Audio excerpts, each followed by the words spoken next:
Namaste. Welcome to Revision with Vrithi. Today we will see Lesson 11 Brown Bear and Wilbur Wolf. Brown Bear woke up after his winter sleep and felt hungry. He was unable to find food because he had lost his sense of smell. So, he is not able to find any food because he lost his smell.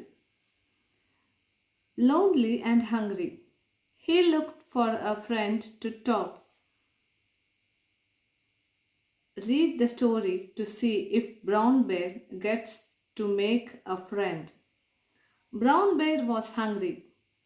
He had been always asleep all winter. He came out of his den and stretched. The snow had melted and grass was green. Brown Bear looked around him and sniffed the air, but he couldn't smell anything. So, Brown Bear, when he woke up, he was so hungry, but he can't find any food because he lost his smell. He sniffed means breathe in the air. Okay. He went into the forest to look for berries, but he couldn't smell anything. So he gone to forest to look for the berries, but he can't find anything.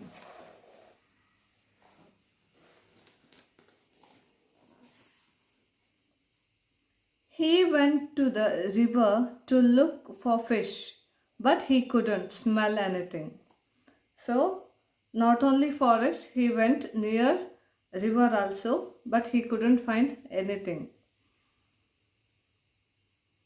I have lost my smell, he said sadly to himself. How will I find any food? He lay down in a meadow by the river and tried to remember all his favorite smells.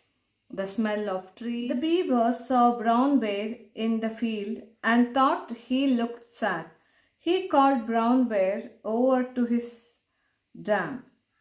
So, second, afterwards, beaver also came to see Brown Bear.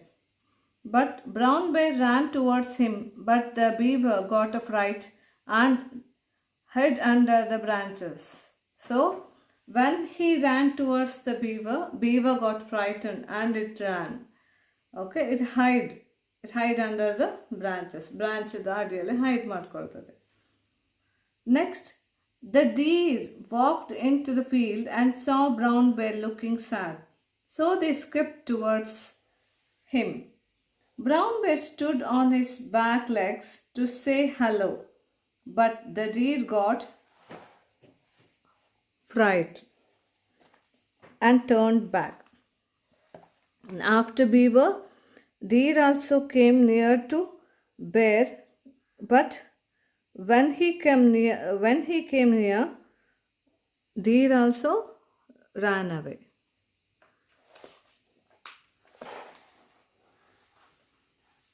Brown Bear lay down.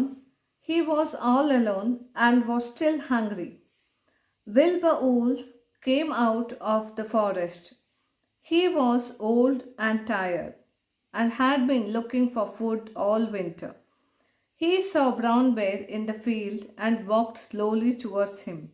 Maybe Brown Bear can tell me where to find some food, Wilbur said to himself.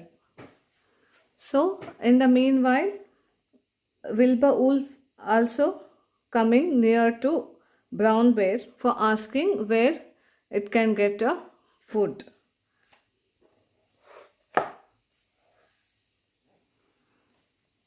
Brown Bear was too tired and hungry to get up when Wilbur came near, so Wilbur wasn't scared. They lay in the tall grass, and Brown Bear explained that he had lost his smell. Without my smell, how will I find any food? Brown Bear asked. Wilbur shrugged. I'm old and weak, he said. How will I catch any food? So, Brown Bear was very tired and very hungry. So, he can't get up also. When Wilbur Wolf told everything about his situation, he is very weak and he can't find any food. He become very old. And Brown Bear told he lost his smell, so that he also can't find any food. They lay quietly for a while, and then Brown Bear said, perhaps we can look for food together. You can be my smell, and I am strong to catch food for us both. So, after some times, Brown Bear told, you can be my smell. Brown Bear told, if you smell a food, so I can catch that food. So you can eat together. We can try, Wilbur said. And they did. From that day, they stayed together. Wilbur would sniff out the berries or the fish, and strong Brown Bear would gather enough food for them to share. So, wherever there is a food or there is a fish or there is a bear, Wilbur sniffed to that food, and bear will catch that food. So they live together. So they walked the valleys and mountains, forests and riverbeds together, and neither ever felt lonely or hungry again. So they lived together. For this we finished our lesson, Brown Bear and Wilbur Wolf. Tomorrow we will see the book back exercise of this lesson. Thank you.